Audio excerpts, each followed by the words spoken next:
Ամանորյա տոներին զվարճալի եւ գրեթե անհավանական դեպք է տեղի ունեցել Անգլիայում։ Շատ թույլ անվտանգության համակարգ ունեցող բանդերից մեկից փախուստի են դիմել 3 կալանավոր, ոչ փոս են փորել, ոչ պատ են քանդել, ոչ ուղղաթիռ է եկել նրանց հետևից։ Ուղղակի ձեռքերը գրպաններում հեռացել են բանդի տարածքից։ Ոստիկանությունը սկսել է հետաքննությունը, հայտնաբերել է նրանցից մեկին, երկուսի տեղը դեռևս անհայտ է։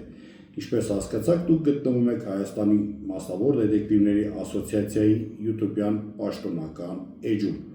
Ողջունում ենք ձեզ եւ տեղեկացնում, որ այսուհետ շաբաթը 2-ից 3 անգամ մեր էջում դուք կարող եք լսել համաշխարհային քրեական քրոնիկոնի նորություններ, հնչեղ եւ աղմկահարույց հանցագործությունների վերաբերյալ պատմություններ, վերլուծություններ եւ դետեկտիվական ժանրի շատ հետաքրքիր տեղեկատվություն։ Բաժանորդագրվեք մեր էջին, հետևեք մեզ, շատ թեժ եւ հետաքրքիր է լինելու։